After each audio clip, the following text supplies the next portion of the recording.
I am Madison Timmons. I'm Chris Soucy. And we're paranormal specialists who live in the most haunted city on earth, Savannah, Georgia. Every day is Halloween in our line of work, so join us as we spin true tales of haunts, murders, and disturbing Savannah history.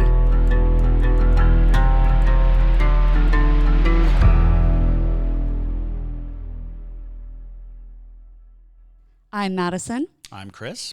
And welcome to the most haunted city on earth.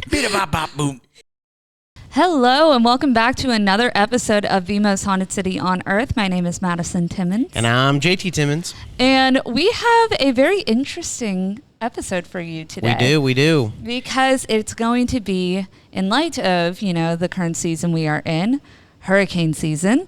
We're going to talk about storm ghosts a little bit. That sounds fun. But first, I'd like to say right now, a massive Category 4 hurricane is battering the west coast of Florida. It's destroying Fort Myers as we speak, and it's extremely, extremely sad. So I just want to remind everyone, go out. We need to give blood as soon as everything is over. And if you're not even near the hurricane, go out now. Because they're gonna need it. They're gonna need it. It's pretty bad, as you're probably watching on the news and all that. But yeah. Or if you can't give blood, definitely consider donating to your local American Red Cross or any kind of organization that will help with hurricane relief, because it's no joke. As two people who grew up in Florida, we know how it is. I was in Miami in 200005, so that should tell you everything. It's like the worst year to live in Miami. It really was. It really is. We got Wilma. It's just really awful. But here in Savannah, we're actually gonna catch us a hurricane. Ian is anticipated to come up to Savannah at some point. Obviously, nowhere near as brutally as it is right now, but it's expected to currently cut through Florida and swing back over to Savannah as around a Hurricane 1 or Cat 2. Yep. So we are recording this about 24 to 48 hours before the hurricane actually hits us. But I'm going to get this scheduled, and you will have your Saturday episode, power or not. Yes, absolutely. All right, let's go ahead and get started. Okay, so we're actually not going to necessarily be talking about any spirits from Savannah for this episode. I do want to say that because though Savannah has had brutal hurricanes in its history, it's very interesting that even though it killed quite a few people, there are no reported spirits from these hurricanes. Okay. So the problem is with an incident such as a hurricane, it can be a little bit tricky to pinpoint a spirit to that specific event. Yeah, to tie the spirit to the actual hurricane. Yeah, sure. Especially in a place like Savannah. It would just be like identity, really. Yeah, right? Exactly. So it's in the same gist of if there was a widespread fire, we can sometimes assume they might have been associated with a spirit, but I couldn't find anything solid, and I didn't know of anything solid that I was like, this is definitely a spirit from one of the hurricanes. But for your Savannah little bit of tidbit, in 1820, what really sparked off one of the biggest yellow fever epidemics was a hurricane. So it was like almost a hurricane, I should say. It was more like a tropical storm, tropical depression of sorts. But it was enough wind and force that it tore down a lot of buildings, filled up a lot of buildings, creating that standing water, allowing for those mosquito populations to thrive, essentially. And therefore, you have yellow fever. Yes. So there you go for your Savannah tidbit. But for today, we are going to be talking about one lore that I grew up knowing from Pawleys Island, and then also Pawleys Island, South Carolina. I should clarify that. But then also one from Key West, Florida. All right. Well, I'm excited. Definitely keep Key West in your thoughts, also because they just got battered as well by the hurricane unexpectedly. So, yes. Now, let's start off with the Key West hurricane. Okay, let's do it. So both of these stories I'm going to tell you about happened in the 1800s. The first one, the Key West story, happened in 1846. It's referred to as the Havana Hurricane. Oh, wow. Okay. And so this was a Cat 5 hurricane, which is a very intense hurricane, especially back in It's that. the most intense. Well, it is, but it's also, imagine being in the 1800s and not having any of the technology we have nowadays to track hurricanes. Yeah. And not knowing it's even coming, and you can't prepare for it. Yeah. So, like, it's a very, very devastating thing. So, Cat 5 hurricane hit Key West, Florida, and it left absolute just desolation to the land. So, the land was covered with bodies of victims who were drowned or hit by flying debris. And among them were also coffins and corpses. Because the storm had unearthed the old cemetery on Whitehead Point, turning bones into... Oh, yeah. Oh, wow. Yeah. Well, I mean, you know how intense a Cat 5 can be. I know. So Like, Katrina did the same exact thing. Yeah, exactly. So, yeah, if that gives you any idea, it can literally just the wind can unearth these remains. And so it actually turned bones into projectiles. We shouldn't laugh about that. No, we should. That's actually insanely funny. Yeah. Oh, my God. And it deposited them in unexpected places throughout the island. So they were just finding bodies everywhere, and they didn't know if it was from, people who died or if it was from the cemetery or, like, what it was. But the number of deaths and disturbed graves from that one disaster alone is why some people believe that Key West has so many phantom mysteries, like phantom occurrences for the paranormal. Okay.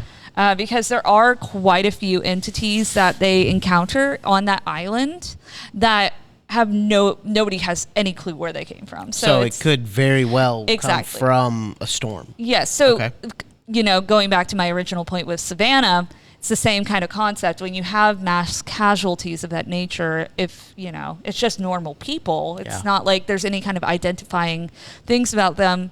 When you have soldiers and stuff, you see soldier spirits are usually still in their uniforms, or there's some kind of identifying thing about them, whether it's the way they behave, the way they move, Sure. Things like that, that are able to be like, okay, cool, that's a soldier ghost. But like when you have regular just citizens living their lives and then they die suddenly, of course it's going to be hard to figure out who they are. But yes, so during this storm, 2 lighthouses fell and killed everybody for the most part who was inside of them seeking refuge. Oh, wow. And so both locations are now haunted by apparitions, disembodied voices, and supernatural activity. We're going to go into those. Yeah. So I'm sure we are. The first one is going to be they refer to him as a former pirate. He's very loosely a pirate. They love to do that. I know. Towards destinations like, we got a ghost pirate. Yes. He is very loosely a pirate. But he was a nautical man of sorts. Yeah. So his name is Captain Joshua Appleby. He was Appleby? Yeah, I knew when I was writing this, JT was going to make some comments. What do you mean? You were just such a goober. Does he have unlimited mozzarella riblets? Sticks? No, riblets. Probably. Well, I'm sure his ribs were turned into riblets, but Oh boy! All right. I'm sorry, that was mean. Anyways, but yes, Captain Joshua Appleby was from New England. He moved to Key West and started making money from things he found in shipwrecks. Mm-hmm. Yes, go ahead and adjust the tablecloth. Yeah, just to keep talking. Okay, but anyways, so the government actually ended up accusing Appleby of conspiring with pirates, which is where he gets the pirate lore from, to intentionally run ships aground. Wow. So, but officers could not secure concrete evidence of this, and so he was released, obviously. But in an odd career change of sorts, going from running ships aground, allegedly, he actually became the keeper of the Sand Key Lighthouse, which is like their whole purpose is to keep ships from running into things and sinking. So, kind of ironic. But regardless, the Sand Key Lighthouse was 5 miles off the coast of Key West. And in October of 1846, Appleby's daughter and friends came to visit Sand Key Island. So they had no idea when they came to visit that there was this massive hurricane heading their way. They all thought that it was going to be a nice trip, visiting, family and friends and yada, yada, yada. They all ended up perishing in that storm. Whoa. Because they So 16 people ended up dying in general on Sand Key Island during the storm. It's a really small key in the Keys. So, 16 people's a lot. But the key deer survived. Yeah. That makes me so happy.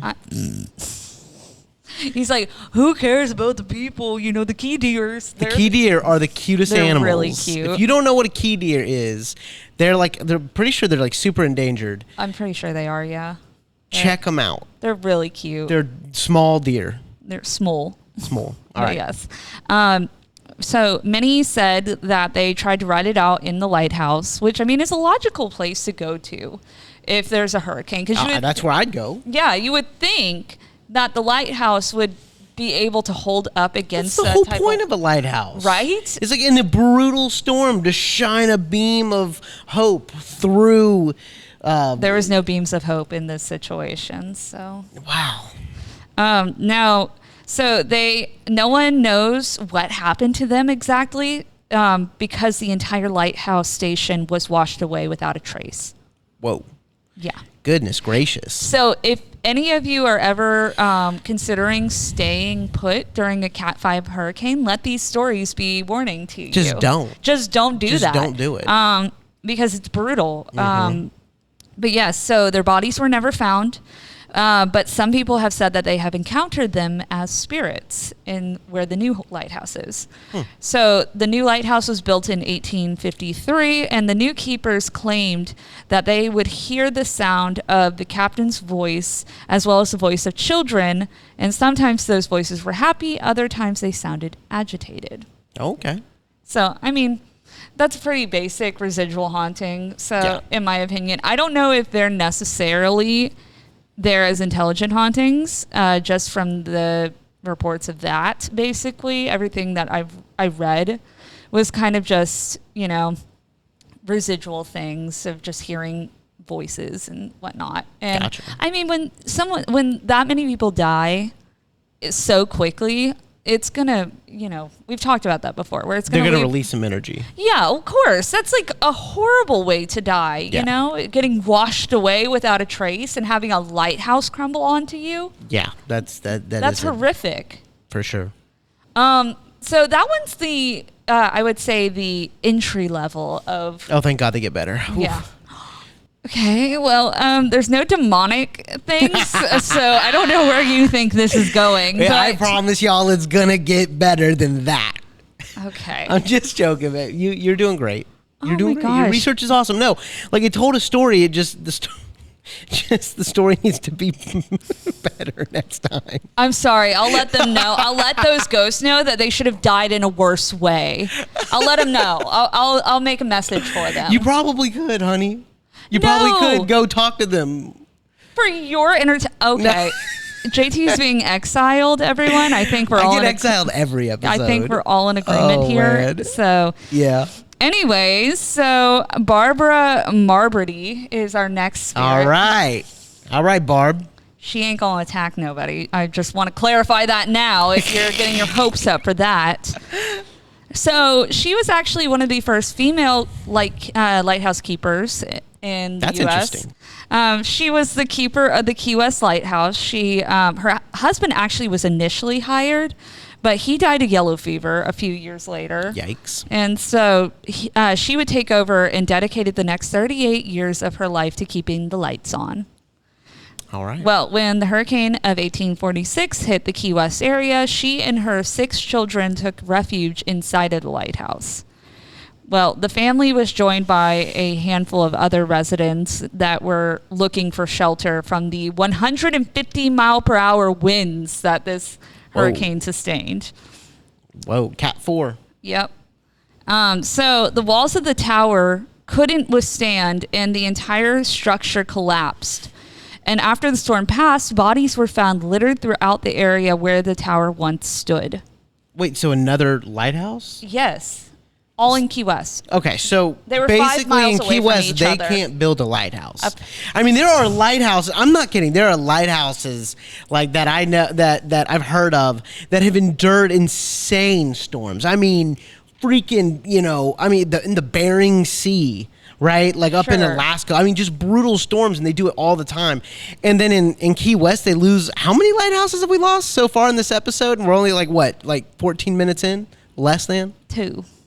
We've lost 2. Yeah. I thought there were 3. No, 2. You said 2 lighthouses went down in the first story. No, I did not. Oh, I'm just thinking that. Yes. All right. So 2 lighthouses so far in and Key they were West. 5 miles apart from each other. So wow. Yeah. Okay. So, but yes, she would actually she would live. Barbara would live, but her 6 kids all died. All of her kids died. Wow. And her husband was dead, so she was now a widow, and all of her kids were dead. Ooh, after this storm. Poor Barb. I know. Now, Eek. A new tower was built near the former site years later, and Barbara continued working there as the keeper until she was fired for making comments that were deemed disloyal to the Union. Okay. Which I think is like some hogwash, in my opinion. Because I'm like... Hogwash. Did she really make comment? Like, how much did Key West really care about the Union? You know what I mean? I mean, there's been a bunch of I thought there were like battles there. Sure, but like Key West is so, think about it. Key West is so far away from the Union. Okay. Why would they really need to care all that much? They kind of like lived off of their own little tiny set of government to begin with. Yeah, the Conch Republic. Yeah, so why do they care? I think it was because in the 1800s, it was deemed kind of odd for a woman to be holding such a high ranking job. It's probably sexist. That's how it usually goes. I think they were trying to find a reason to fire her, and that was their reasoning, even though it literally destroyed her. Because she dedicated her life to this. Like she's lost everything. She spent 38 years of her life. She went through a hurricane. She lost all of her family, and she still kept on with that career. And they just fire her over a comment. I'm sorry, justice for Barbara. Justice for Barbara. Because honestly, that makes me so mad for her. But anyways, so sorry about my tangent. I just thought that was ridiculous. That's quite the tangent, honey. She adamantly denied it, but was still removed from the job, and she actually ended up dying 3 years after getting fired. And I think it's because her soul was broken from that, you know? I mean, if her soul wasn't broken already from losing all of her family and stuff. Yeah, that was like kind of like, in my opinion, the final straw. That was all she had left. And like, okay, so she be haunting? Yeah, she do be haunting. So, okay, dope.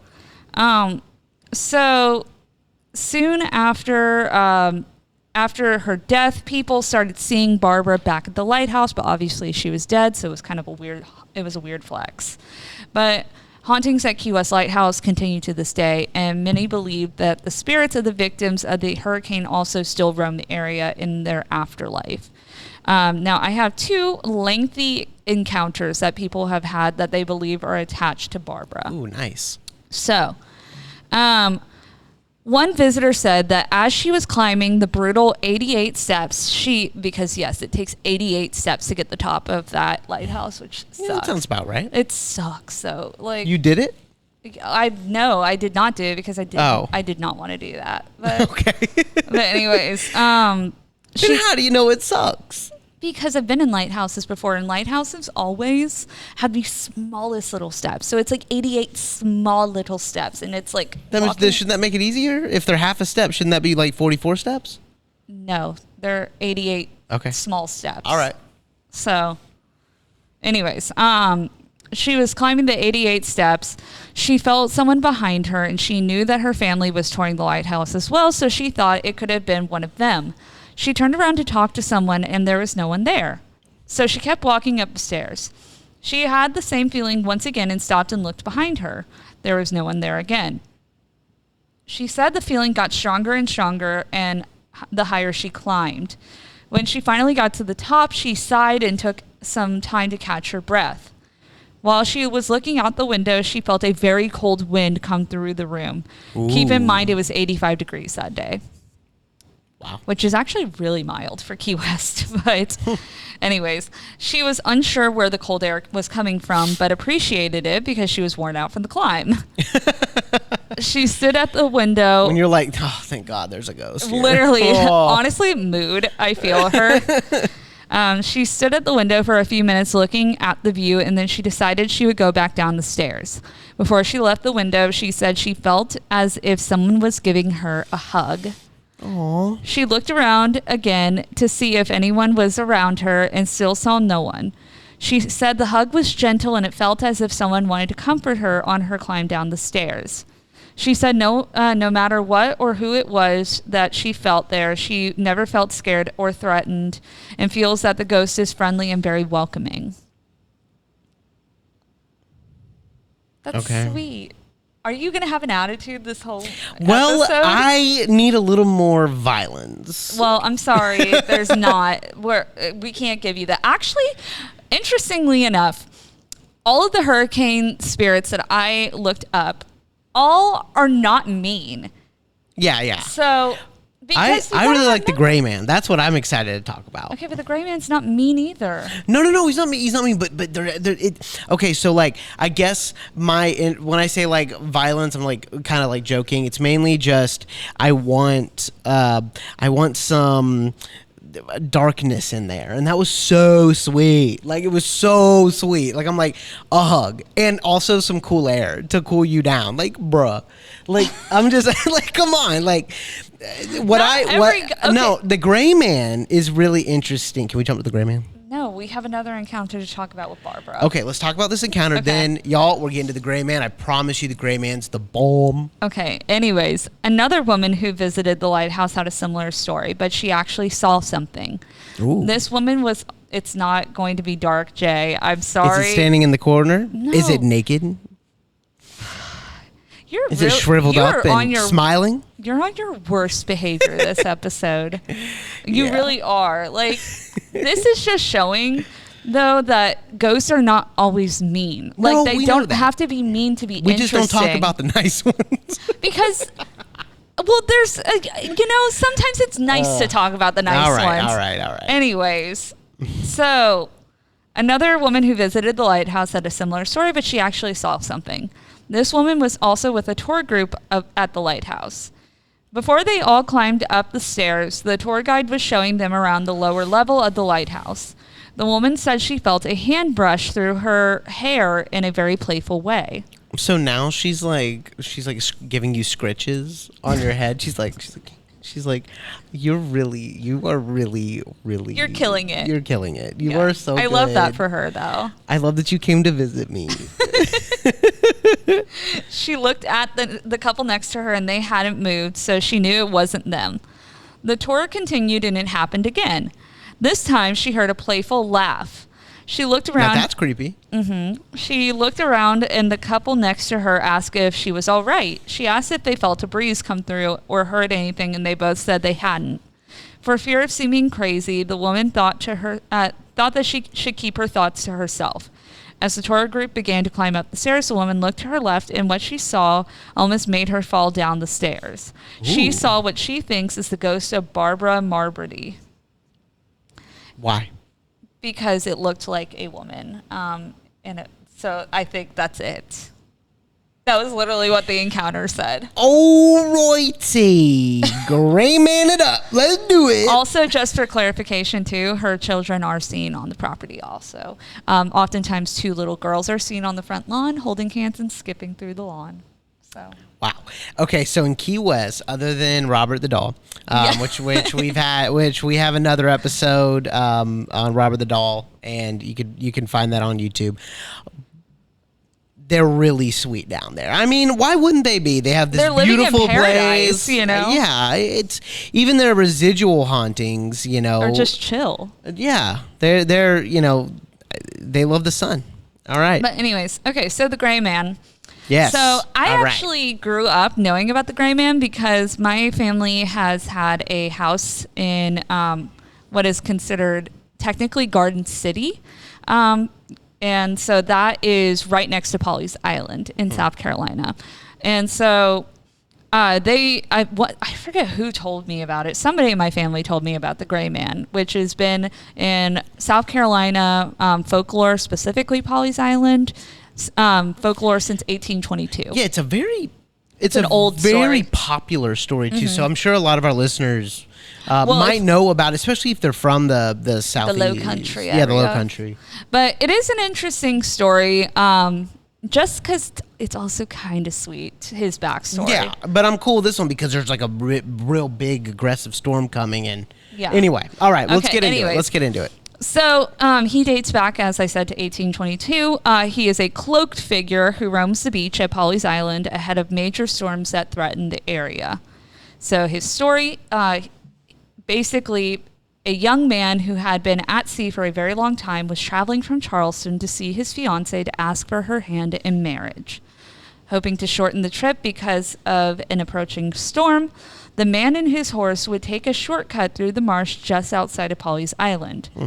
As the sun began to set, his horse became bogged down in the pluff of mud, and through pluff of mud. Yes. Okay. That's how the story goes. All right. Hashtag pluff of mud. Yes, and we can link the story too if you guys want to read about it some more. But yeah, in the pluff of mud, and through that is a fun word, and threw the man into the ground. The water and thick mud entrapped him and pulled him under the surface. It sounds like quicksand to me. Yeah, can you escape a pluff? I've never heard of a pluff up until this moment, so I mean. All right, let's see if he escapes the pluff. So, I know if he does or not, but I don't know the backstory of the gray man. I just know what the gray man represents. So, now it pulled him under the surface, killing him. Devastated by the news. That happened quickly. Well, you didn't let me finish my sentence, so yeah. You would have gotten there before you made the comment. Pluff. The deadly pluff. The deadly pluff. Devastated by the news of her lover's death, the young woman started taking regular walks on the beach to clear her mind. She would later come across a figure standing in her usual path. It was a familiar man dressed in all gray. As she approached the figure, she would recognize the face of her lover. Knowing he had been killed, the woman began to question the man, but all he could do was warn her to leave the island. A serious storm was approaching. He then vanished. The woman rushed home and told her family what had happened. In shock from the sighting, they heeded his warning and gathered their belongings and headed inland. Soon after, the area would be lashed by a powerful hurricane, leaving only one home untouched. Hers. What? Mm-hmm. Wow. Yeah. Now that is solid. I love that. It's very romantic, though. So if you're still listening and you got through those lighthouse stories, God. I love this one. We need to. So here's what we need to do. Her parents right now evac from Tampa because they live in Tampa, and they are actually up there near Pawleys Island, right? Yeah, they're about 20 minutes outside of Pawleys Island. Yeah, they're 20 minutes outside of the beach house. Yeah, the beach house, and we should ask because the hurricane is going to cut through Florida and then come back around to the East Coast, like Savannah, all the way up to Myrtle Beach and all of that. We should see if the gray man's chillin'. Well, there. they would have to go to Pawleys Island. He is pretty strictly in Pawleys Island. So. Yeah, that's what I mean. Yeah. Yeah. So he is said to roam the beaches the day before a hurricane is set to make landfall there. So you would have to go the day before. All right. We should definitely get your parents to do that. Yeah. We definitely can. Yeah, and we'll post. We'll I think we'll ask your parents to do that, and if we find anything, we'll post it on our Patreon. Yes, for the absolutely. Parajunkies. So most people usually use him as an omen that they need to leave from the storm. Okay. Because, obviously there's a lot of people that are like, should we evacuate? Yada, yada, yada. But like if he shows up, people are like, oh, we got to get out of here. How often is he seen? So, interestingly enough, there's a woman who's lived in Pawleys Island her entire life, and she has claimed to see the gray man 3 times for 3 different hurricanes. So, the woman claims that she has seen the hurricane before Hurricane Hazel in 1954. She saw him again before Hurricane Hugo, which is the one that destroyed my beach house in 1989. Wow. Yeah, that was a horrible hurricane. If you guys ever if you're interested in weather history, that was literally just so devastating. And then the most recent appearance that she saw was before Hurricane Florence in 2018. Wow. So That's crazy. Okay, wait, does it have her name? No. Obviously, she's elderly, so she might not want her name out there or something. I wonder if we could find her name just so we can that was Facebook on a her local news article. Yeah, I wonder if we could locate her and just ask her if she want to talk to us, because that'd be a really good bonus content episode for Patreon. Yeah, the local paper outlet that I got that from, they only referred to her as a woman. Okay, gotcha. So I feel like she probably didn't. Well, I mean, you got to think about it. Some people, they have ghostly encounters and they feel like people will judge them for having those encounters. So they don't want people to know that they had those. So what I want to know is, why is he dressed in gray? So there's a lot of different reasons why spirits come back in certain colors, like the woman in white, the woman in brown. It usually has to do with their, their purpose of sorts. And I think his is just to solely be an omen. Okay. So he's just a very neutral spirit. You feel he's very much neutral, not good, not bad, but I wonder if so when a ghost, like a malevolent ghost or a spirit is trying to show itself, it'll look like something or wear something or have something in its hand, type of deal, or throw something and try to get your attention. I wonder if, because the gray man is not a scary ghost. It's not a ghost that's supposed to hurt you or scare you. It's a ghost that's supposed to warn you and save your life. I wonder if he wears all gray to stick out in a non-scary way, so you look at him, because imagine you walking down a beach and a man is wearing all gray and just looks super gray. Well, you're gonna look at him. Another reason could be, when he died in the mud, it could just be the residual coloring that was left on his clothes. You never know. Oh, yeah. There's a lot. It can be as simple as things like that. You really never quite know. But the pluff would be brown. Are you saying the pluff would wash out? Well, no. You know how sometimes when you get mud on you and it dries and it turns gray? Oh, like a clay type of deal. Yeah. Yeah, because I'm thinking brown mud, but you're thinking more of a swampy mud. A swampy mud. Got it. Well, cool. So, yeah. I don't know if it's that deep of why he's wearing a gray coat. It also could just be the fact that nobody knows what he really looked like, because there's some guesses of people who have tried to figure out who he might have been. I know there was this one guy who worked on a rice plantation or something, and they believed he was the one who turned into the gray man. But then there's been some other people. There's really no solid person. Yes. It could just be the fact that he's become just this very he has no identity anymore, so he's just gray. Yeah, I mean, that definitely. So, I would love to talk to that person. So if she's still alive, yeah, I'm gonna do some Googling. We're gonna have some downtime here before the storm, so I'm gonna do some Googling and see if I can't find him, and then find her, and then I'll just Facebook Messenger. If she wants to hit back, she can hit back. Well, so here's the thing: if she saw the first sighting, her first sighting of Gray Man in 1954. Mm-hmm. Who knows how old she was at that point? She might not be alive anymore. 2018.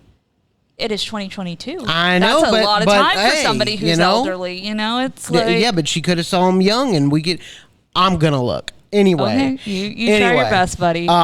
We have time for one more story, and Madison knows it's my favorite. It's one of my favorite stories. It's a very spine-tingling story, and it is about the wet ghosts in Japan after the tsunami. Yes. So I can't remember what specific village it was in. No, I definitely don't remember what specific village it was in. But basically what happened was, Japan obviously has a lot of tsunamis. They've got a lot of fish, but they got a lot of weather too. I was waiting for him to make that joke at some point in this, but comment down below if you actually get that reference, or if JT's just too old at this point. Poo. You've been so mean to me this entire episode. So you have been so mean to me. I love you. I don't mean to be mean. I'm sorry. Anyways, so basically, during one of the tsunamis that occurred, it was like a tsunami that was so large that killed like hundreds of people. Thousands, I believe. Thousands, yeah. Well, I didn't want to go too far and people be like, actually, it was 356. If we don't have our facts straight, we get checked. Yes. Okay, we get checked. Yeah. And so we're constantly like, let's just be under. Yeah. Let's not go over. Yeah, so exactly. But yeah, lots of people died. And it was I think it was like, oh God, 2014. I'm gonna Google it. Yeah, go ahead and Google it. Tell them the story. I'll Google it. Basically, though, so a lot of people died, obviously, and there were people reporting that these people would come up to their door and knock on their door, and they'd be soaking wet from head to toe. Like 2011. Did it say where it was? Nope. Okay, cool. Well, regardless, so people would report that these people would come up to their door and they'd be soaking wet, and it would look like they had just dived headfirst into a swimming pool. It was one person. Was it? It was just one. I thought. So well, there were other people who had different encounters. Like taxi cab drivers had a lot of encounters with this too. But we'll talk about the person who had, Sure. The guy. So this guy comes up to his door. He's soaking wet. He looked like he dived into a swimming pool in all of his clothes, and he was like, "Can I have dry clothes?" And so, of course, the guy was like, "Yeah, come in." Like this is really weird, but whatever. So he invites the guy in. And then he later looks outside, and there's hundreds of soaking wet people standing out in front of his house. Very and he creepy. realized that it was the spirits of the people who died during the tsunami.